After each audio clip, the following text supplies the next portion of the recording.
వంశీ గారు, నేను Venkat NTV sir. టీజర్లో ఫస్ట్ 116లో చదివించారన్నారు, ఏంటి సార్ అది?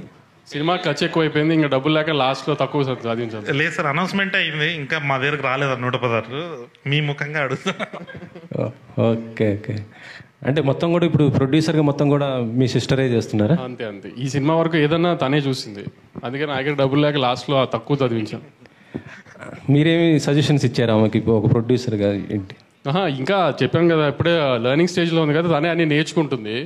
ఇప్పుడు మా సజెషన్స్ అని కళ్యాణ్కి ఉంటాయి, కానీ తనకి ఇచ్చేం లాభం? కళ్యాణ్కి ఇవ్వాలి. ఇప్పుడు ఈ ప్రెస్ మీట్తో అది ఇంకా ఇవ్వాలి. మైక్ పట్టుకుని బ్లాక్ బస్టర్లు 10 times ఉంటాయి. ఈ అతిలే వాగద్దని ఎన్నిసార్లు చెప్పినా మనకు ఆగట్లేదు కదా అసలు. అది ఈ డైరెక్టర్ మైక్ పట్టుకుని బ్లాక్ బస్టర్లు వాగద్దని 100 సార్లు చెప్పా అసలు.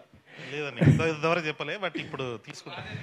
ఇప్పుడు వంశాన్ని వచ్చి ఏదో ఒకటి అనకపోతే మేమే అనాలి అన్న ఒక మాట మీ సైడ్ నుంచి ఒకటి. సితార అంటేనే బ్లాక్ బస్టర్ సార్, ప్రతిది కూడా. ఇప్పుడు సినిమా చూసి మీరు బ్లాక్ బస్టర్ అని చెప్పిన తర్వాత ఆ రోజు సాయంత్రం మనం మాట్లాడుకుంటే బాగుంటుంది. ఆ రోజు బ్లాక్ బస్టర్ అంటే మేమందరం కూడా చెప్తాం. ఇప్పుడు ఎందుకు ఎన్ని మంచి సినిమా తీసా మీరు వచ్చి ఖచ్చితంగా నవ్వుకుంటారు, అంతవరకు చాలు కదా. ఈ బ్లాక్ బస్టర్లు ఎన్ని ఎందుకు? మళ్ళీ రేపు ఏమన్నా అయిందనుకో అతనే తిడతారు. అన్ని అలవాట్లేదు కదా మీకు, మాకంటే బాగా అలవాటు, అతనికి అలవాట్లేదు కదా ఇవన్నీ. మాకంటే ముందు మీరు చూసే ఉంటారు కదా, ఎలా అనిపించింది? అతను చెప్పినట్టు ఈసారి కూడా కథ ఏం ఉండదు, అలాంటి ఏం ఎక్స్పెక్టేషన్ రాయకండి. మళ్ళీ హైస్ కథలో ఈ లూప్లు ఏం ఉండవు. 2 గంటలు నవ్వుకుంటానికే రండి అంతే.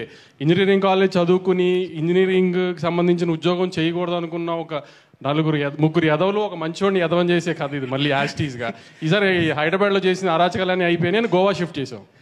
ఓహో, అంతే. ఫన్ అంతా ఫన్నే. లాజికల్ ఇది ఎదక్కండి. మళ్ళీ కూడా క్లియర్గా చెప్తున్నాము, ఇదేంటి దీంట్లో ఇది మిస్ అయింది అది మిస్ అయిందని మళ్ళీ డైరెక్టర్ని ప్రొడక్షన్ హౌస్ని అంటానికి ఏం లేదు. మేమే చెప్తాం అసలు కథ లేదు, నవ్వుకుంటానికే రండి, 4 ఫ్రెండ్స్ హ్యాపీగా ఎంజాయ్ చేసి చూడటానికే రండి అంతే. ఓకే. సంగీత్ గారు, సంగీత్ సార్ ఇందాక చిన్నానా అన్నారు, ఏంటి సార్ డైలాగ్? అంటే చిన్నానా పెద్ద అంటే లుక్ అది. ఇక్కడ లేడీస్ ఉన్నారు, తర్వాత మాట్లాడుకుంటే బెటర్ అది. ఓకే మమ్మ.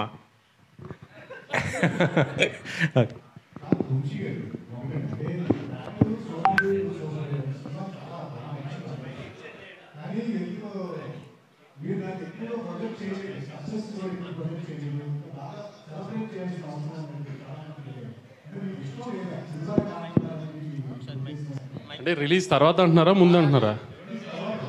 రిలీజ్ తర్వాత సరిగ్గా ప్రొజెక్ట్ చేయలేదా?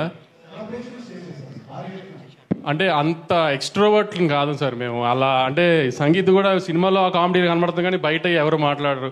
నితిన్ అసలు మాట్లాడు. కళ్యాణ్ రాము చేసుకోవాలి సెలబ్రేషన్స్ ఏమైనా ఉన్నా, అది ఈసారి వాళ్ళిద్దరితో గట్టిగా ప్లాన్ చేస్తాం అయితే. వంశీ గారు సార్, అంటే టిల్లు స్క్వేర్లు మ్యాట్ స్క్వేర్లు అంటే ఈ స్క్వేర్లు ఏమన్నా సెంటిమెంటా?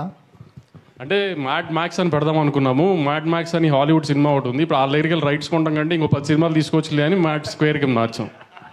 మీకు అంటే ఈ సినిమా అంటే కథ లేదు, సరదాగా నవ్వుకోవటానికి రమ్మని చెప్తున్నారు. అంటే మ్యాచ్ చూసిన తర్వాత కూడా ఈ పెద్ద కథ ఎక్స్పెక్ట్ చేసే అవకాశాలు కనిపించట్లే టీజర్ అవి చూసినా కూడా. నువ్వు ఎక్స్పెక్ట్ చేయట్లేదు కదా కదా, వెరీ గుడ్, నువ్వు తెలివైనోడివి. వంశీ గారు, మ్యాట్కి సంబంధించి మీరు ఇక్కడ ఇదే వేదిక మీద అదే ఎంజాయ్ చేయకపోతే టికెట్ డబుల్ రిఫండ్ ఇస్తా అన్నారు. ఇప్పుడే మన సంగీత్ కూడా ఏదో చెప్తున్నాడు, డబుల్ రిఫండ్ చేస్తారని.